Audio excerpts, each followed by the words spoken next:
یہ اجلاس اور یہ اسلامی تبلیغی دینی اسلامی قرآنی محفل اللہ تبارک و تعالی جل جلالہ و عز اسمہ قبول و منظور فرماتے ہوئے میرے اور آپ کے لیے نجات کا ذریعہ بنا دے۔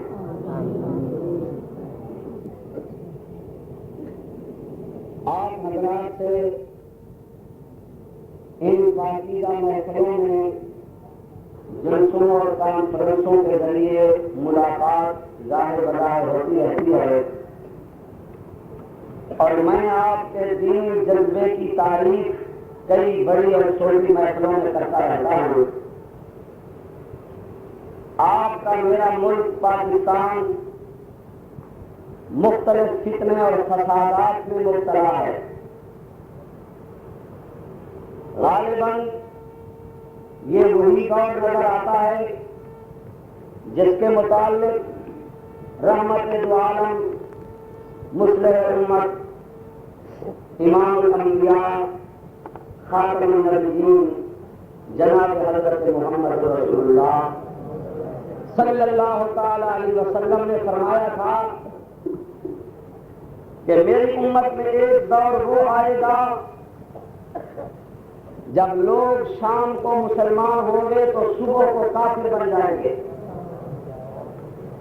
اور پھر فرمایا میری امت میں وہ دور آنے والا ہے کہ جیسے تسبیح کی تار ٹوٹ جاتی ہے، دانے پہ دانا گرتا ہے، لوگ زمین پر ایسے گندے کام کریں گے کہ اللہ تعالیٰ ان کے لیے آسمانوں سے اچھے فیصلوں کی بجائے فتنے کی صورت میں فتنے بھیجیں گے۔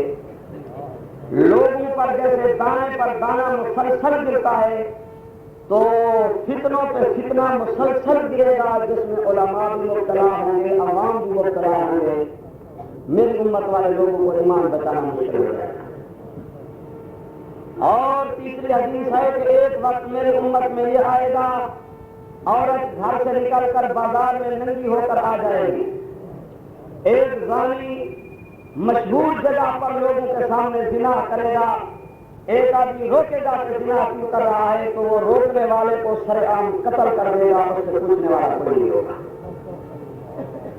ایک حدیث ہے کہ جب امت فتنوں کے لپیٹ میں آ جائے گی، ایک آدمی بھاگے گا، آبادی چھوڑ دے گا، شہر چھوڑ دے گا، قبیلہ چھوڑ دے گا، پہاڑوں کے دامن میں جا کر چھپے گا کہ میرے ایمان کی دولت بڑھ جائے، لیکن پہاڑ کے دامن میں بھی فتنہ وہاں پہنچ جائے گا اور اس کے ایمان پر بھی حملہ ہو جائے گا۔ تو آپ لوگ خوش قسمت ہیں کہ اشتہار شائع ہو یا نہ ہو، بس معمولی سا اعلان ہو جائے تو آپ لوگ نہ رات کا اندھیرا دیکھتے ہیں نہ راستے کے مشکلات دیکھتے ہیں، بس آپ قافلوں سمیت گھروں سے نکل پڑتے ہیں تو آپ کے جذبے سے اللہ تعالیٰ اور دین کو زندہ کر دیتے ہیں۔ ابتدا میں یہ عرض کروں گا کہ آج رات جو مہینہ ختم ہو رہا ہے، جس مہینے کی لاسٹ ڈیٹ ہے، آخری تاریخ ہے، یہ مہینہ ہمارے اسلامی مذہبی ہجری نبوی شرعی لحاظ سے ہمارے اسلامی سال کا پہلا مہینہ ہے۔ مسلمانوں کا سال محرم سے شروع ہوتا ہے۔ میری طرف سے آپ کو نئے سال کی مبارک قبول ہو، کہیں الحمدللہ، پورا سال خیر و خوبی اور عافیت سے گزرے۔ آپ اس شہر رستم والے تو خوش قسمت ہیں، الحمدللہ یہاں دینی جماعت صحیح العقیدہ لوگوں کی اکثریت ہے، للاکثر حکم الکل، خدا کرے کہ ہر بستی اور شہر ایسے ہو جائے۔ لیکن پنجاب میں اور سرحد کے ڈیرہ اسماعیل خان میں محرم میں بڑے پیمانوں پر فتنے ہوئے، فسادات ہوئے، اور الحمدللہ آپ کے سنی حضرات نے صحابہ کی عظمت کے لیے جانوں کے نذرانے پیش کر دیے۔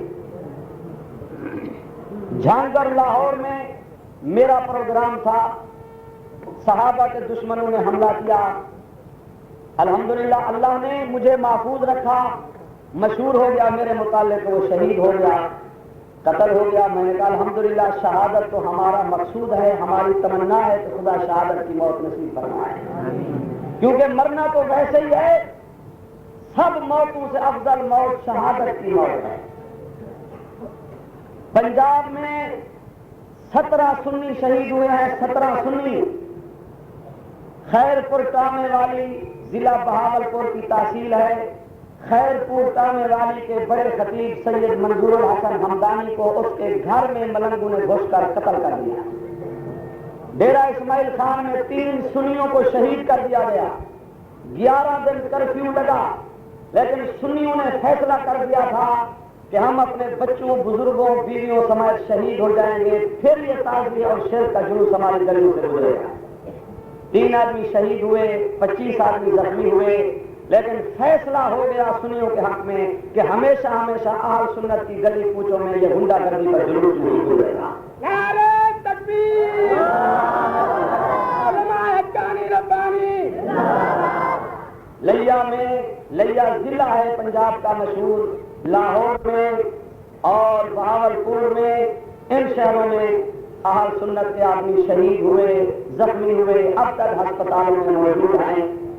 یہ ان لوگوں کی وجہ سے جنہوں نے اس برکت والے مہینے کو بدنام کیا۔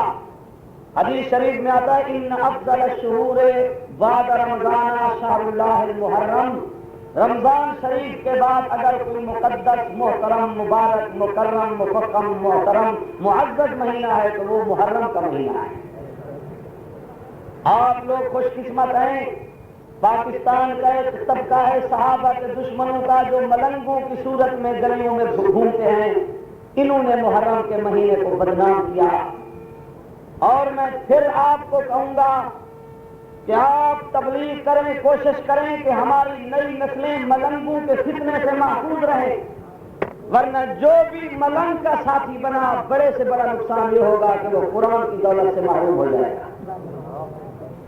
میرے پاس اخبار جنگ لاہور، اخبار جنگ لاہور جو قومی بین الاقوامی اخبار ہے، ہر آدمی جنگ کو پڑھتا ہے۔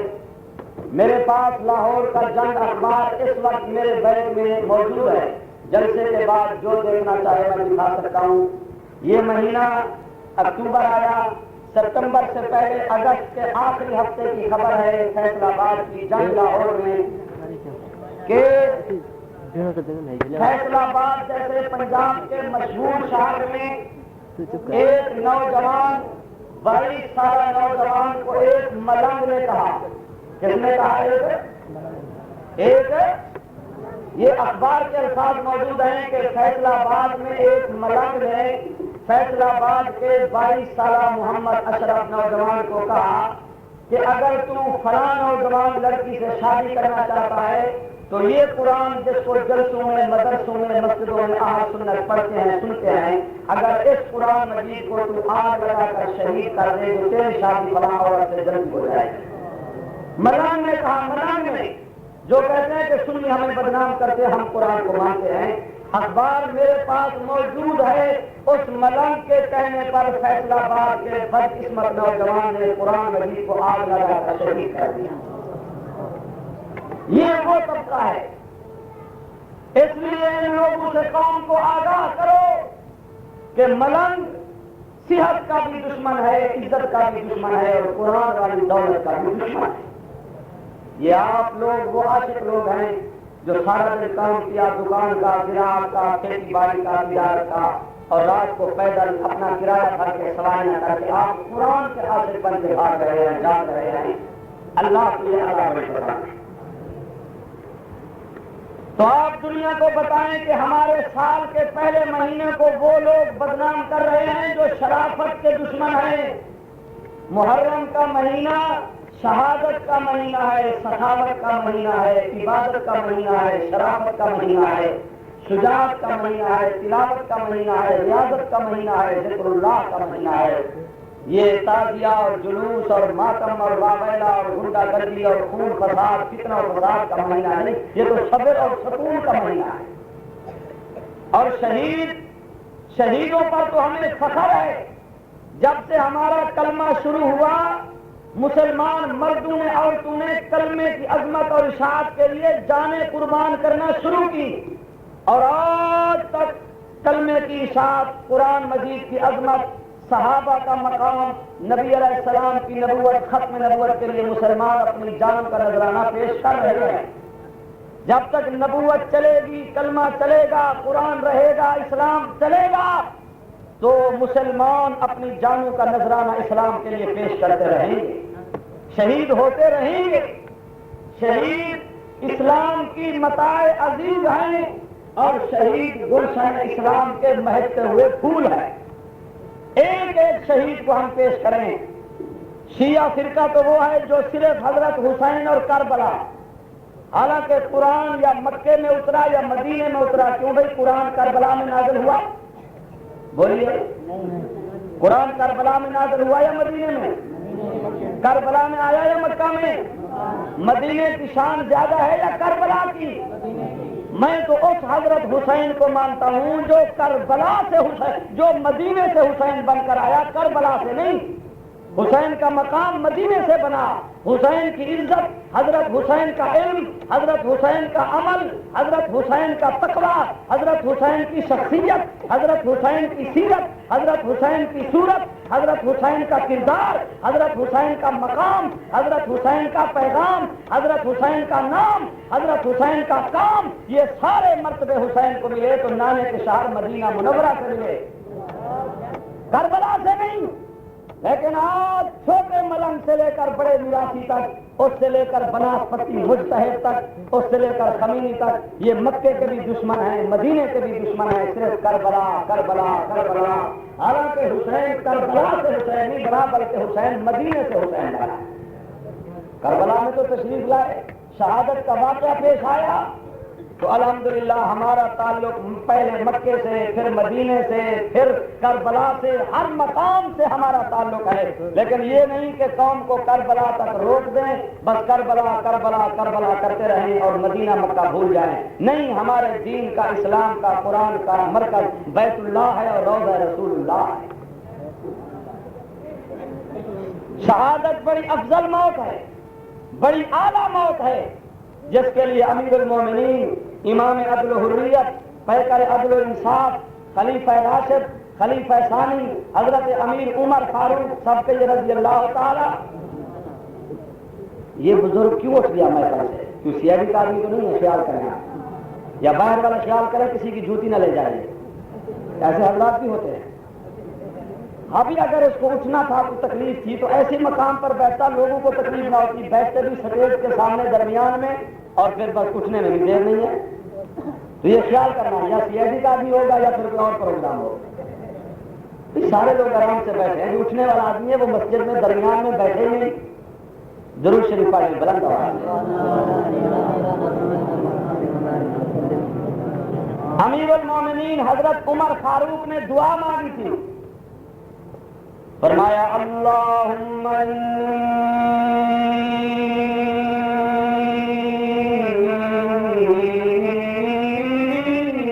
اسألک شہادتا فی سبیلک ووفاتا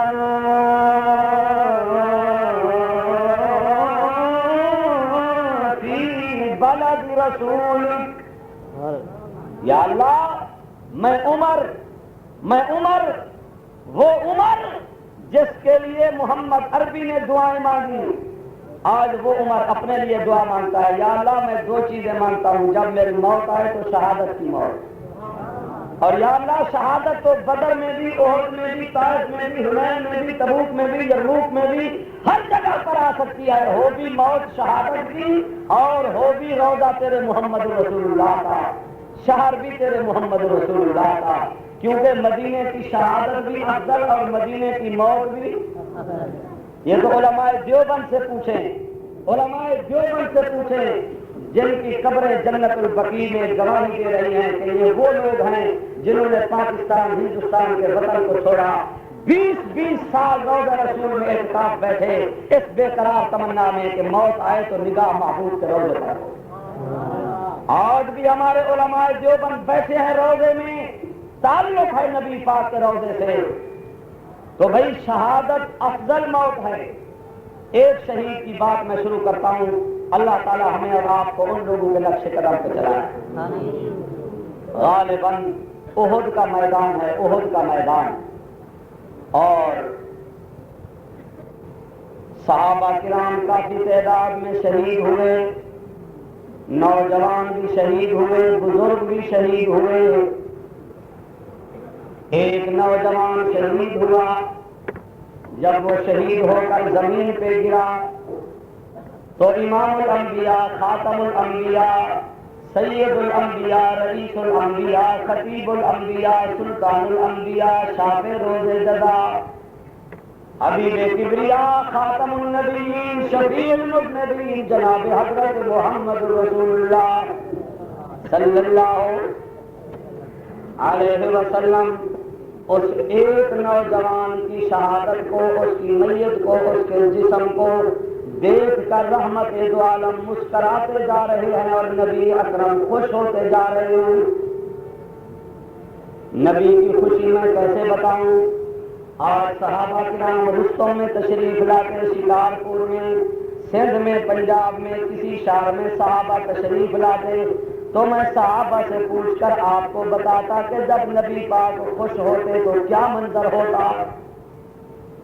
علامہ ابوالکلام آزاد رحمت اللہ علیہ لکھتے ہیں کہ صحابہ کہتے ہیں جب نبی پاک خوش ہو رہے ہوتے تو ہمیں یوں معلوم ہوتا جیسے عرش کی جنت اترتی آ رہی ہے اور محمد کے لبوں پہ مسکراتی جا رہی ہے، کیونکہ نبی پاک خوش ہو رہے ہیں۔ اور پھر او میرے بزرگوں، میرے نوجوانوں، میرے بھائیوں، چار دیواری میں بیٹھنے والی میری ماں بہنوں، صحابہ فرماتے دن رات ہماری کوشش یہ ہوتی تھی کہ ایسا کام کریں جس کام سے ہمارے نبی پاک خوش ہو جائیں۔ صحابہ اپنے نبی پاک کو خوش کرنے کے لیے کوشش کرتے تھے۔ اب علماء کرام سے پوچھیں، مولانا سے پوچھیں کہ نبی پاک کس کام پر خوش ہوتے ہیں؟ حدیث شریف بتاتی ہے جب کوئی غیر مسلم کافر کلمہ پڑھ کے مسلمان ہو جاتا ہے تو محمد عربی کی عید ہو جاتی ہے۔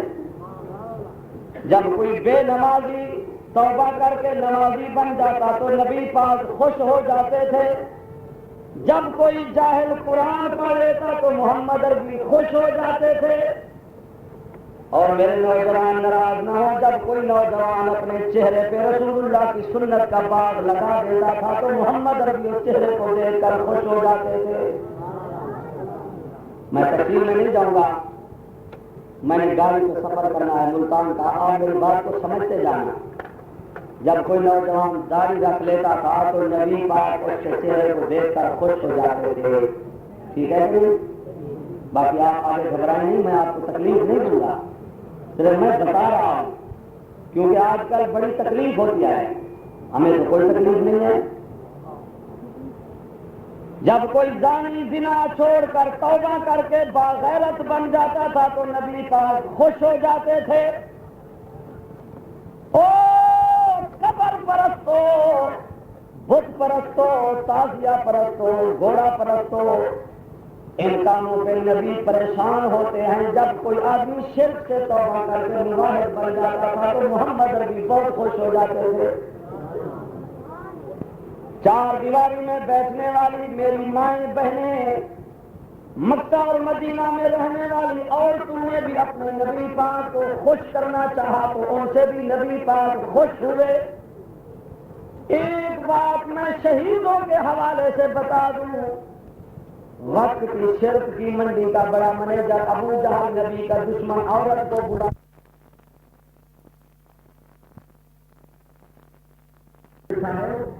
کہ ہندوستان کے امرتسر کے شہر میں ایک عورت رہتی تھی، وہ نماز پابندی سے پڑھتی تھی اور نماز کے بعد اکثر ذکر کرتی تھی، تو اس کو یہ ذکر پسند تھا، یہ ذکر ہے، یہ کس کا نام ہے؟ وہ سلطان العارفین سلطان باہو رحمت اللہ علیہ، جو فرماتے تھے میں درختوں سے گزرتا ہوں تو درختوں کے پتوں سے مجھے ہو کا ذکر معلوم ہوتا ہے۔ فرماتے تھے میں دریاؤں سے گزرتا ہوں تو دریا کی روانی سے مجھے ہو کا ذکر معلوم ہوتا ہے کہ دریا ہو کا ذکر کر رہے ہیں۔ وہ فرماتے تھے کہ میں پرندوں کی بولیاں سنتا ہوں تو معلوم ہوتا ہے کہ یہ پرندے بھی ہو کا ذکر کر رہے ہیں. وہ ہو میں اتنے ماہر ہوئے کہ بن گئے سلطان باہو. تو یہ ہو کس کا نام ہے؟ اللہ کا، سبحانہ وحدہ لا شریک لہ. تو ایک عورت تھی جو نماز کے بعد اٹھتے بیٹھتے اکثر ہو کا ذکر کرتی. کتاب والا لکھتا ہے جب اس عورت کی موت آئی تو سارے گھر والے موجود تھے. اس کی موت پر آخری الفاظ زبان پہ یہ جاری ہوئے، اللہ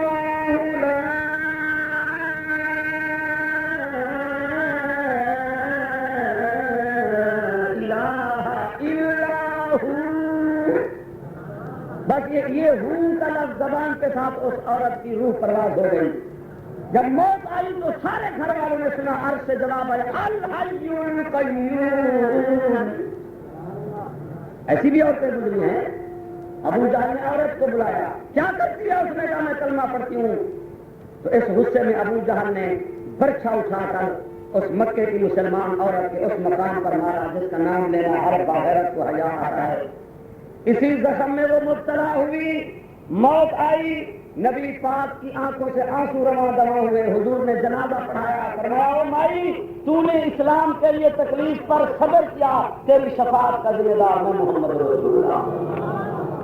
کبھی وہ عورتیں ہوتی تھیں جن کی شفاعت کا ذمہ حضور لے لیتے تھے. آج کی عورتوں کو اس بات کی پرواہ ہی نہیں کہ ہمیں نبی کی شفاعت نصیب ہو. بے نماز عورت کو نبی پاک کی سفارش نصیب نہیں ہوگی، بے پرد عورت کو نبی پاک کی سفارش نہیں ہوگی، بے دین عورت کو نبی پاک کی شفاعت نصیب نہیں ہوگی. دن رات ٹیلی ویژن وی سی آر گانا بجانا سننے دیکھنے والی عورت کو محمد عربی کی شفاعت نصیب نہیں ہوگی. اور یہ زندگی ختم ہو رہی ہے.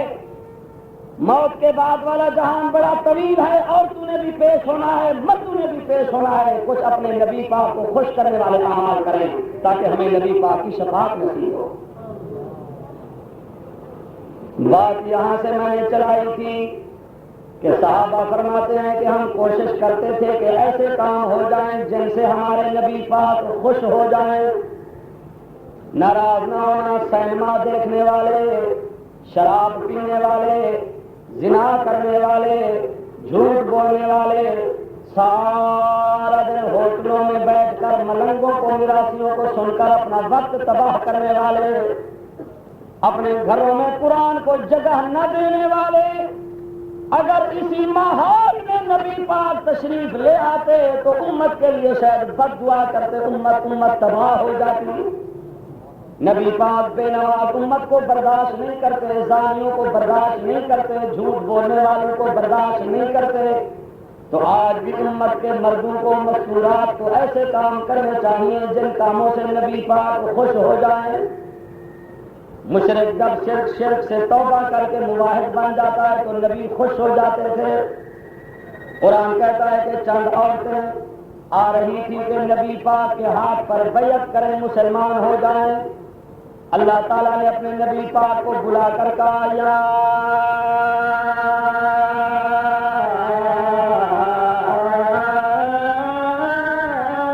ایھا النبی، او میرے مقبول نبی، محبوب نبی، مرغوب نبی، مسعود نبی، پیارے نبی، لاڈلے نبی، نبیوں کے نبی، محمد عربی نبی، خاتم النبیین نبی، خاتم المرسلین نبی، آخر الزمان نبی. یہ چند عورتیں تمہاری نبوت کی بارگاہ میں آ رہی ہیں، یا اللہ پھر کیا کروں؟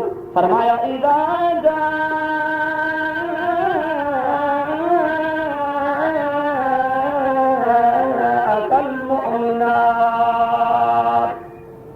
جب ایمان کا شوق لے کر عورتیں تمہاری خدمت میں آئیں تو بیعت لینے کے وقت پہلا عہد لے کے یبایعنک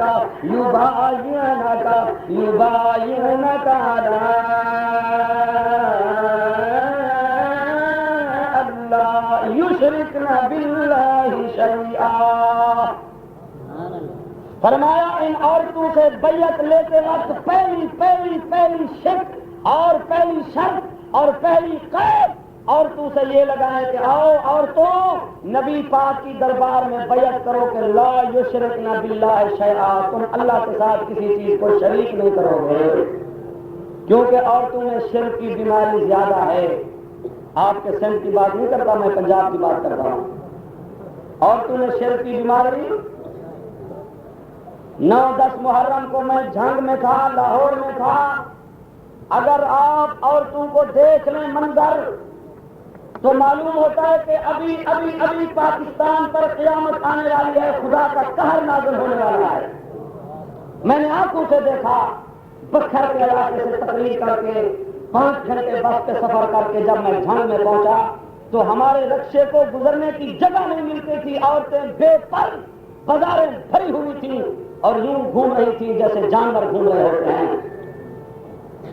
کتنے افسوس کی بات ہے کہ محرم کے مہینے میں حضرت حسین کا نام لے کر لاکھوں کروڑوں عورتوں کی عزتوں کو تباہ کر دیا جاتا ہے، اور اس بات کا پولیس کو بھی علم ہے، گورنمنٹ کو بھی علم ہے۔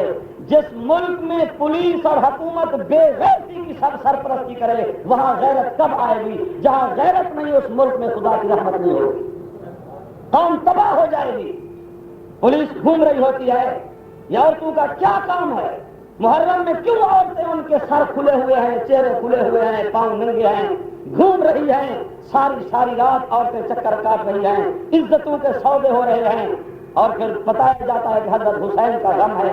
حسین کا غم یہی ہے کہ گھر خالی کر دو، عزتوں کو تباہ کرو۔ حضرت حسین تو عزت والا، اس کا خاندان تو عزت والا۔ اگر آج قوم کی عورتوں کو عزت ملی ہے تو محمد عربی کے گھر کی عزت کی برکت سے ملی ہے۔ علماء کرام، مدرسین بھی، مبلغین بھی، مورخین بھی اس بڑے جلسے میں موجود ہیں۔ میں نے پہلے بھی یہ بات بتائی تھی، اب بھی بتاتا ہوں، پاکستان کی حکومت اور پاکستان کے اکثر لوگ اتنے بے ضمیر ہو چکے ہیں کہ لاؤڈ سپیکروں میں کہا جاتا ہے کہ لوگوں، محرم کی 9-10 تاریخ کو حضور کی نواسی بی بی زینب بے پرد تھی، دوپٹہ اترا ہوا تھا۔ اور آپ کے علاقے میں بھی ہوتا ہے، ایک طائفہ پیشہ ور بازاری بدماش عورت کو کھڑا کر دیا جاتا ہے اور پھر لوگ پوچھنے جاتے ہیں، اس کو بی بی زینب کی مثال بنایا جاتا ہے، اس کے سر سے دوپٹہ اترا ہوا ہوتا ہے، چہرہ کھلا ہوا ہوتا ہے، وہ کہتی ہے میں کربلا سے آئی ہوں، لٹی پٹی آئی ہوں، شکارپور میں، چک میں، ملتان میں، جھنگ میں بی بی زینب کی مثال بنائی جا رہی ہے، اور اس کو دوپٹہ اتارا جاتا ہے، اس کے کپڑے پھاڑ دیے جاتے ہیں، تار کر دیے جاتے ہیں، اور حوالہ دیا جاتا ہے کہ کربلا میں محمد عربی کی نواسی بی بی زینب کا سر ننگا تھا۔ یہ لاؤڈ سپیکروں میں کہا جاتا ہے۔ اس بے غیرت حکومت کو کون آ کے بتائے گا کہ ہم قرآن پڑھتے ہیں تو پابندی، اور یہاں حضور کے خاندان کو بے پرد کیا جاتا ہے تو کوئی قلم حرکت میں نہیں آتی، کوئی قانون حرکت میں نہیں آتا۔ آپ لوگ ملنگو تک پیغام پہنچاؤ کہ سنی بیدار ہو رہا ہے، بیدار، وہ وقت قریب ہے جب ہم تمہارے گھوڑے اور تعزیے کا جلوس بند کرا دیں گے۔ نعرہ تکبیر، مجاہد اسلام، وہ وقت دور نہیں۔ میں تو محرم کے 10 دنوں میں پنجاب کا دورہ کر چکا ہوں۔ میرے جلسوں میں جن شہروں میں حملے ہوئے ہیں وہ لوگوں کو پتہ ہے، وہاں اخبارات میں بھی آیا، لیکن میں نے کہا کہ اب یہ بدعت، اب یہ بے غیرتی، اب یہ جہالت، اب یہ رسم، اب یہ غنڈہ گردی، یہ بدماشی نہیں چلے گی۔ ملتان کے دوہرے مرثیے بند کرا دیے جائیں گے، قرآن، آسمان والے قرآن کو عام کر دیا جائے گا، اور یہ زبان اب ہمیشہ ہمیشہ کے لیے خاموش کرا دی جائے گی کہ نبی کی نواسی بی بی زینب اور عورتیں بے پرد تھیں۔ ہم ثابت کر دیں گے کہ قیامت آ سکتی ہے، اتنا بڑا سمندر خشک ہو سکتا ہے، سورج ٹوٹ کر آسمان سے زمین پر گر سکتا ہے، لیکن خاندان محمد عربی کی کوئی چھوٹی بڑی لڑکی بے پرد نہیں ہو سکتی، ان کے سروں سے دوپٹہ نہیں اتر سکتا۔ بے پرد کر کے قوم کی بہو بیٹیاں کو بے پرد کرنا چاہتے ہیں تاکہ ہماری عیاشی کا بازار گرم ہو، عورتوں کے نقاب حجاب ختم ہو۔ ہم عورتوں کو بتا رہے ہیں کہ عورت کی بڑی سے بڑی عبادت پردہ ہے۔ کوئی لیڈر ہو یا پلیگر ہو، ہر عورت کے لیے پردہ ہماری جدوجہد دین اسلام کے لیے ہے۔ اگر پاکستان میں صحیح اسلامی قانون آ گیا تو بے پرد عورتوں کو پردہ دیا جائے گا انشاءاللہ دیا جائے گا۔ لیکن میرے سندھ کے دوستو، آپ حالات کو سمجھیں۔ والفتنۃ اکبر من القتل، میں یہ بات بڑے کھلے دل سے علماء کو بھی کہتا ہوں، میں کسی کے نظریے کا پابند نہیں، جس نظریے کو میں حق سمجھتا ہوں اس کو بیان کرنا اپنے لیے منصبی فرض سمجھتا ہوں۔ مجھے کسی تاریخ واریخ کی لالچ نہیں۔ 12 سال میں نے پاکستان کے کریا شہر چاروں صوبوں میں بات کیا، میری کیسٹیں موجود ہیں۔ میں اپنی تاریخ کی لالچ کے لیے حق بات کو چھپانا اپنے لیے بڑا جرم سمجھتا ہوں۔ ملک کو آگ لگی ہوئی ہے، لیڈر اپنے اقتدار کے لیے آپ کے خون کی ہولی کھیلنا چاہتے ہیں۔ ممتاز بھٹو کون سا مدینے سے آیا ہے؟ یہ حفیظ پیرزادے کا کیا چہرہ ہے؟ یہ جی ایم سید جس نے نوجوانوں کے مستقبل کو آگ لگا کے رکھ دی ہے۔ یہ بی ایس او میں ابھی سبی کا کوئٹے کا دورہ کر کے آیا ہوں۔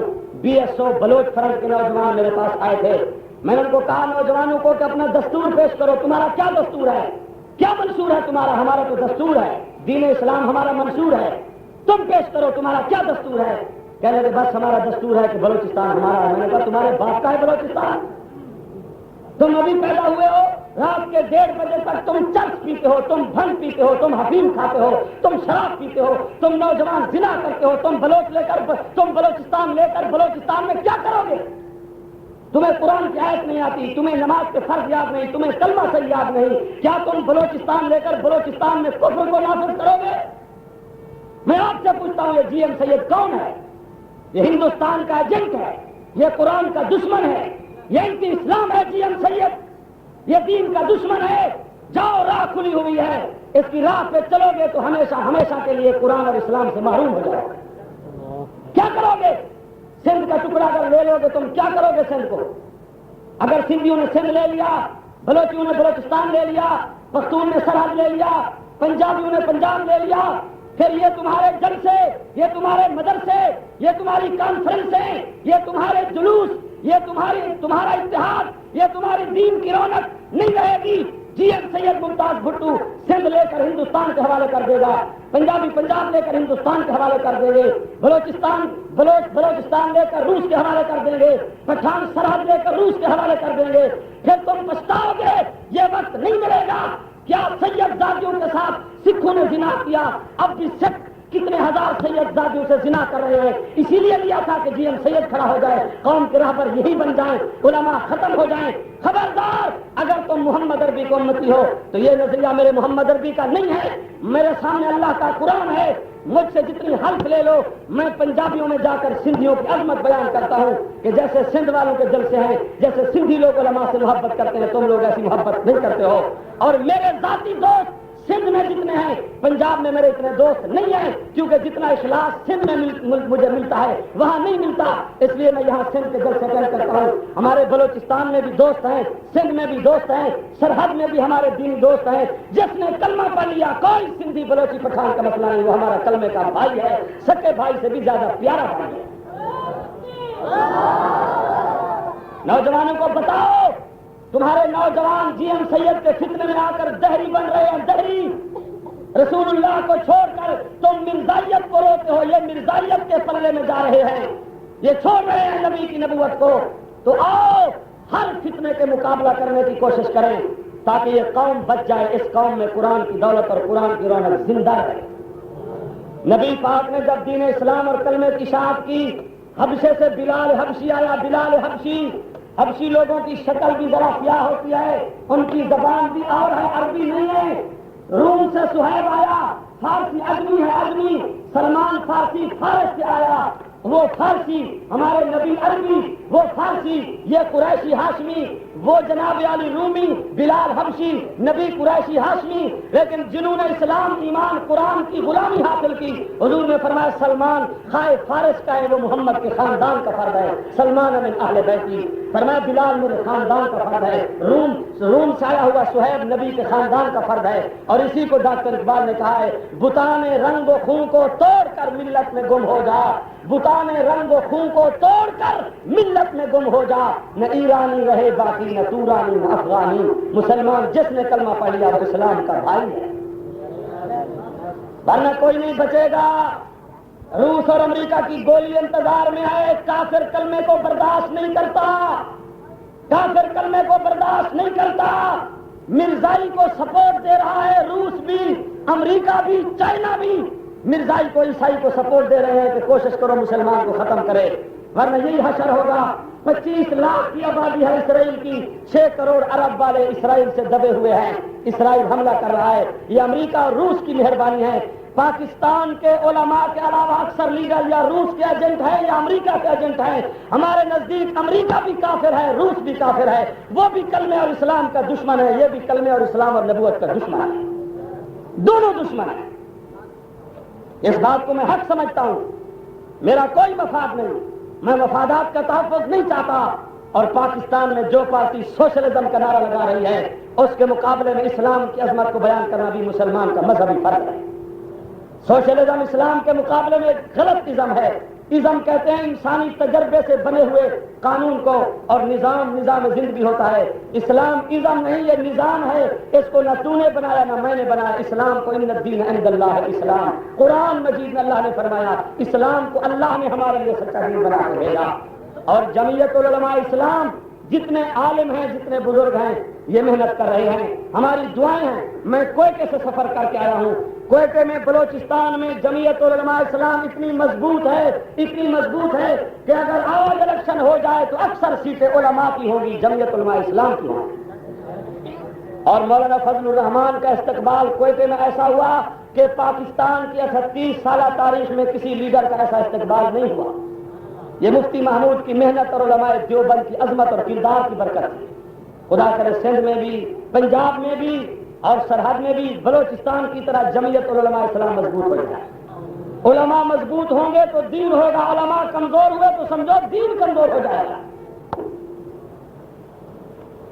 تو میں بات یہ کر رہا تھا جناب کہ صحابہ کرام فرماتے ہیں کہ ہم ایسے اعمال کرنے کی کوشش کرتے تھے جن سے ہمارے نبی پاک خوش ہو جائیں.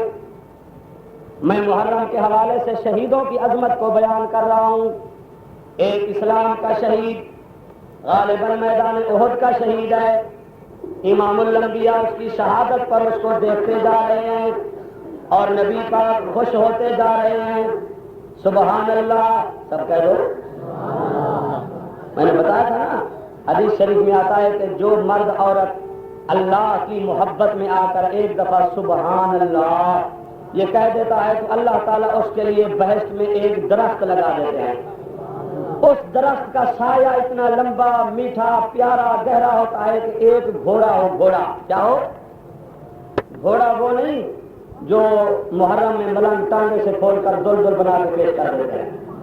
ہمارے ادھر کیا ہوا, آپ کے چک میں بھی مجھے دوست بتا رہے تھے, اسی محرم میں شجاعت تحصیل کے ساتھ ایک شہر ہے جلال پور پیر والا, اس سے آگے 10 محرم کو جلسہ ہو رہا تھا اور ملنگ حضرات وہ گھوڑے کو کپڑے شپڑے غلاف وغیرہ پہنا کر وہ دل بنا کے لا رہے تھے.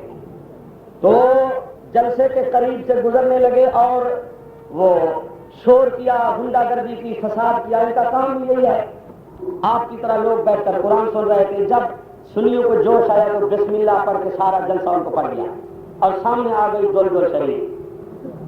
جناب علی جنگ ہاتھ سے چھوٹی ہے کہ پہلی بھی دل کو کہڑے گے غلاف تے کہڑے گے کپڑے تے کہڑے جاؤں احترام او تے اگوں گھوڑا تے پیچھے سنی بیا بندہ ایک بستی میں تو نکلے ہوا کہ اوے اللہ دا نام منو, اے میرا گھوڑا میں ٹانگے تے چلے نا, میں غریب آدمی مر ویسی.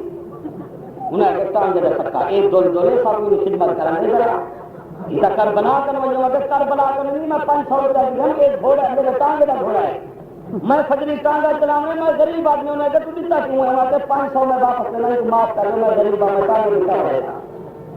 اندازہ لگاؤ, ہر شہر سے گھوڑا برآمد ہوتا ہے. یہ کربلا سے آیا. وہ ظالم کربلا میں حضرت حسین بھی شہید ہیں اور ان کا گھوڑا بھی شہید ہے. قیامت تک نہ کوئی دوسرا نوجوان حسین بن سکتا ہے, نہ کوئی گھوڑا حسین کے گھوڑے کا مقابلہ کر سکتا ہے. تم ان گھوڑوں کو حسین کے گھوڑے کا مقابلہ دیتے ہو. دنیا کا شاہی گھوڑا حسین کے گھوڑے کی گرد و غبار کا مقابلہ نہیں کر سکتا. یہ مثالیں بناتے ہیں.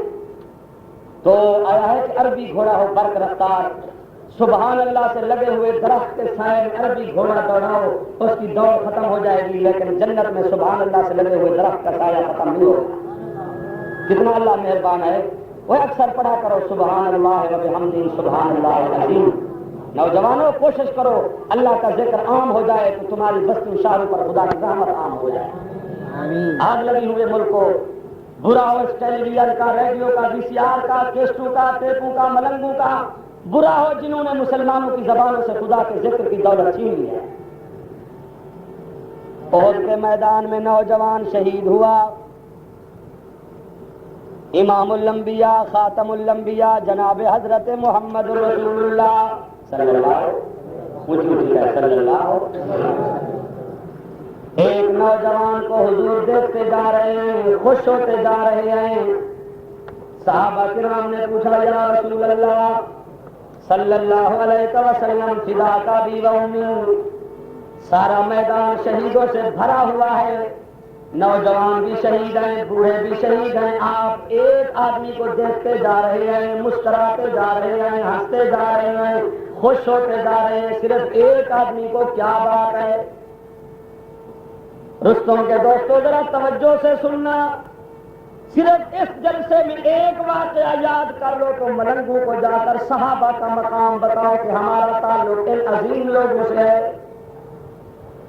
رحمت دو عالم نے فرمایا میرے ساتھیوں، میرے صحابہ، میں اس نوجوان کو اس لیے توجہ سے دیکھتا جا رہا ہوں، یکسوئی سے دیکھتا جا رہا ہوں کہ میں نے اس کی شہادت پر ایک نیا عجیب و غریب واقعہ دیکھا ہے کہ آج تک محمد عربی کی آنکھ نے ایسا واقعہ نہیں دیکھا۔ فرمایا میری آنکھ نے بدر کے شہید بھی دیکھے، احد کے شہید بھی دیکھے، طائف کے شہید بھی دیکھے، مکے کے شہید بھی دیکھے، اور فرمایا کہ وہ 70 قاری جو شہید ہوئے وہ بھی دیکھے، لیکن آج اس نوجوان کی شہادت پر ایک نیا واقعہ دیکھ رہا ہوں جو کبھی مجھ محمد کی آنکھ نے نہیں دیکھا۔ ذالک فضل اللہ یؤتیہ من یشاء واللہ ذو الفضل العظیم۔ ایک نیا واقعہ دیکھ رہا ہوں، یا رسول اللہ وہ کیا ہے؟ فرمایا مسئلہ یہ ہے، اسلام کا اصول ہے جب شہید ختم نبوت کے لیے یا قرآن کی عظمت کے لیے، اسلام کے لیے جب میدان جہاد میں شہید ہو جائے تو اس کو غسل دینے کی ضرورت ہے، بولے غسل دینے کی ضرورت ہے۔ اور رحمت دو عالم نے فرمایا میں دیکھ رہا ہوں کہ اس نوجوان کو نوری ملائکہ آسمان سے اترتے جا رہے ہیں اور غسل دیتے جا رہے ہیں۔ سبحان اللہ کہہ دو نا، یہ ہے صحابہ۔ اور چک کا اور شکارپور کا اور پاکستان کا ملنگ، تو مر جائے تو تیرے غسل کے لیے محلے کے لوگ بھی اکٹھے نہیں ہوتے۔ تو تنقید کرتا ہے ان صحابہ پر جن کی شہادت پر نوری ملائکہ کی ڈیوٹی لگتی ہے غسل دینے کے لیے۔ اولئک هم الراشدون،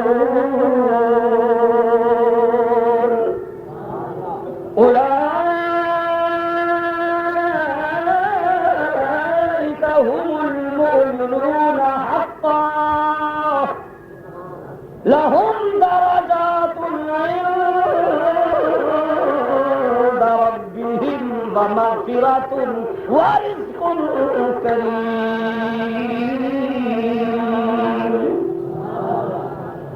رحمت دو عالم نے فرمایا کہ میں دیکھ رہا ہوں تمہارے بھائی کو نوری ملائکہ غسل دے رہے ہیں۔ کہو نبی کا دیکھنا برحق، نبی کا دیکھنا۔ اب آپ نے فرمایا مجھے یہ معلوم کر کے بتاؤ کہ فرشتے کیوں غسل دے رہے ہیں، اس شہید کو غسل کی کیا ضرورت پیش آئی؟ باقی بھی سب شہید ہوئے ہیں، غسل کی کیا ضرورت پیش آئی؟ ادھر سے ادھر سے معلوم کیا، معلوم کرتے کرتے کرتے کوئی پتہ نہ چلا۔ آخر حضور نے فرمایا میٹنگ کرو، اجلاس ہوا، فیصلہ ہوا کہ اور کئی جگہ سے پتہ نہیں چلتا، تو ہر مرد کے خفیہ حالات، مخفی حالات، ہر مرد کی پوشیدہ زندگی کی رازدان ہر مرد کی بیوی ہے۔ اگر یہاں میدان میں پتہ نہیں چلتا تو اس نوجوان حضرت حنظلہ کے گھر جائیں گے، اس کے گھر سے معلوم کر کے آئیں گے۔ قرآن کے عاشق لوگوں، قرآن کہتا ہے ہن لباس لکم وانتم لباس لہن علم اللہ انکم کنتم تختانون۔ قرآن کہتا ہے عورت مرد کا لباس ہے، مرد عورت کا لباس ہے۔ پھر مجھے کہنے دیں کہ عائشہ صدیقہ میرے محمد عربی کا لباس ہے اور محمد عائشہ صدیقہ کا لباس ہے۔ او ملنگو، او دنیا کے رافضیو، ہر آدمی کا لباس بدبودار ہو سکتا ہے لیکن محمد عربی کا لباس بدبودار، میرے نبی کا سینہ بھی خوشبودار، نبی کا مدینہ بھی خوشبودار، نبی کا پسینہ بھی خوشبودار، نبی کی جماعت بھی خوشبودار اور محمد کا گھر بھی خوشبودار اور باقیدار۔ ہن لباس لکم وانتم لباس لہن علم اللہ انکم کنتم تختانون۔ حضور علیہ السلام نے فرمایا چلو میں محمد عربی، میں تمہارا استاد، میں تمہارا قائد، میں تمہارا رہبر تمہارے ساتھ چلتا ہوں، میں حنظلہ کے گھر جاتا ہوں، اگر اس کی بیوی ہے تو پوچھ کر آتے ہیں کہ میدان جہاد میں اس نوجوان کو نوری ملائکہ مقدس فرشتے کیوں غسل دے رہے ہیں، چلو پوچھ کر کے آتے ہیں۔ امام الانبیاء جا رہے ہیں، صحابہ کی جماعت بھی ساتھ ہے، شہید کے دروازے پہ پہنچے، نوجوان صحابی کے دروازے پہ پہنچے، حضرت حنظلہ رضی اللہ تعالیٰ عنہ کے دروازے پہ پہنچے، دروازہ بند تھا، نبوت اور ختم نبوت کے ہاتھوں سے آپ نے دستک دی، اندر سے لڑکی بیٹھی تھی، عورت بیٹھی تھی، پوچھنے لگی من دق الباب من بالباب، جواب ملا نبی مع الاصحاب۔ تمہارے دروازے پر میں محمد رسول اللہ، رستم والے شکارپور والے، میں پوچھتا ہوں جس جھونپڑی پہ محمد عربی تشریف لائیں دنیا کا بنگلہ اس گھر کا مقابلہ کر سکتا ہے؟ نہیں کر سکتا۔ لیکن اس میں ایک بات کروں گا، میری عادت ہے میں اکثر واز جو ہے میں میٹھا میٹھا کرتا ہوں، ایک آدھ پوری کڑوی دے دیتا ہوں۔ جو حکیم ہوتا ہے نا حکیم، تو مریض جاتا ہے تو کہتا ہے حکیم صاحب مجھے تکلیف ہے، حکیم صاحب کہتا ہے ٹھیک ہے میں دوائی دوں گا، لیکن مریض کہتا ہے کہ دیکھو میں میٹھی دوائی کھاتا ہوں، کڑوی دوائی نہیں کھاتا ہوں۔ تو عقل مند حکیم جو ہے وہ کہتا ہے جتنی پوریاں ہیں یہ بھی میٹھی ہیں، گولیاں بھی میٹھی ہیں، شربت بھی میٹھی ہے، لیکن صرف ایک پوری کڑوی ہے وہ سفرا کے لیے ضرور ہے، آرام نہیں آئے گا۔ تو وہ مریض کہتا ہے ٹھیک ہے زیادہ دوائیاں میٹھی ہیں تو ایک آدھ کڑوی پوری ہضم ہو جائے گی۔ میں اپنے بعد میں ایک دو کڑوی پوریاں دیتا ہوں، انشاءاللہ وہ ہضم ہو جاتی ہے، کیونکہ نزلے کی بیماری کے لیے کڑوی پوری دینا ضرور ہوتا ہے۔ نبی پاک میدان جہاد سے چل کر حضرت حنظلہ کے دروازے پر گئے، اگر نبی پاک کو وہی علم ہوتا کہ فرشتے کیوں غسل دے رہے ہیں تو حنظلہ کے گھر جانے کی کوئی ضرورت تھی؟ جی قرآن کہتا ہے وَعِندَهُ مَفَاتِحُ الْغَيْبِ لَا يَعْلَمُهَا إِلَّا هُوَ وَيَعْلَمُ مَا فِي الْبَرِّ وَالْبَحْرِ وَمَا تَسْقُطُ مِنْ وَرَقَةٍ إِلَّا يَعْلَمُهَا وَلَا حَبَّةٍ فِي ظُلُمَاتِ الْأَرْضِ وَلَا رَطْبٍ وَلَا يَابِسٍ إِلَّا فِي كِتَابٍ مُبِينٍ۔ قرآن کہتا ہے علم غیب کی جتنی چابیاں ہیں لا یعلمها الا وہ طلباء